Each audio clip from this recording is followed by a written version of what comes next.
যে স্বাধীনতা নিয়ে বাঙালির এত গর্ব, এত কষ্ট, এত ভালোবাসা, এত প্রাণের বিসর্জন, সেই স্বাধীনতা তার নয়। স্বাধীনতার এই যুদ্ধ নাকি ভারত আর পাকিস্তানের মধ্যে। এভাবেই স্বাধীনতার ইতিহাস উঠে এসেছে ভারতের সেলুলয়েডে, এক নয় একাধিকবার। যে ভারত কিনা বাংলাদেশের স্বাধীনতায় সাহায্য করেছে অকাতরে। আর এ নিয়ে বাংলাদেশের পররাষ্ট্র মন্ত্রণালয় আনুষ্ঠানিক প্রতিবাদ জানালেও সাংস্কৃতিক অঙ্গনে প্রতিবাদের ভাষা তেমন কঠোর নয়।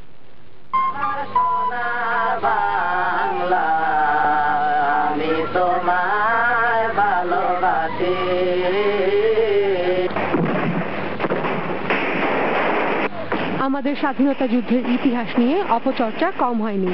দেশের রাজনীতির ডামাডোলে কখনো পাল্টে গেছে ঘোষক, পাল্টেছে বইয়ের অক্ষরও।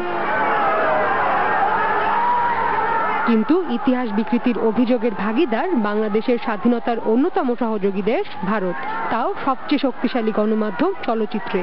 1971 यानी 1971 में हिंदुस्तान पाकिस्तान में एक जंग लड़ी गई जिसे बांग्लादेश वॉर का नाम दिया गया। বছরের পর বছর ধরে ভারতীয় চলচ্চিত্রে যতবারই উঠে এসেছে 1971, ততবারই তা তুলে ধরা হয়েছে ভারত পাকিস্তান যুদ্ধ হিসেবে। সম্প্রতি মুক্তি পাওয়া গুন্ডে ছবিও সেই দোষেই দুষ্ট। 16 दिसंबर 1971 हिंदुस्तान और पाकिस्तान के बीच में तीसरा युद्ध खत्म हुआ और पैदा हुआ एक नया देश बांग्लादेश। দেরিতে হলেও আনুষ্ঠানিকভাবে গুন্ডে ছবিতে উঠে আসা বাংলাদেশের ইতিহাস বিকৃতির নিন্দা জানিয়েছে বাংলাদেশ সরকার। এ তো গেল সাম্প্রতিক বয়ান। 2007 সালে মুক্তি পায় ছবি 1971, আর তাতেও উঠে আসে মহান মুক্তিযুদ্ধের ভুল উপস্থাপন। आकाशवाणी है। अब आप अशोक वर्मा से समाचार सुनिए। भारत पाकिस्तान युद्ध में आज पाकिस्तानी सेना ने भारतीय सेना के सामने आत्मसमर्पण कर दिया। 2002 সালের 16 ডিসেম্বর আর 1997 সালের বর্ডার ছবিতেও আছে বাংলাদেশের মুক্তিযোদ্ধাদের অর্জন ছিনিয়ে নেওয়ার প্রচ্ছন্ন চেষ্টা। কখনো বা সংলাপের মধ্যেও থাকে সেই চেষ্টা। সম্বল বড় কম, মুক্তিযোদ্ধারা শুধু মরছে খান সেনাদের হাতে।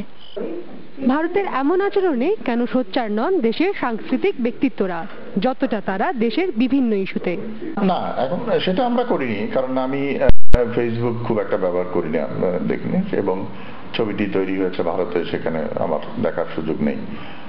তা আমি মনে করি যে যারা, যেমন ফেসবুকেই অনেক প্রতিবাদ হয়েছে যেটার মধ্যে দিয়ে, আর সরকারিভাবে শুনেছি যে তারা প্রতিবাদ করবে।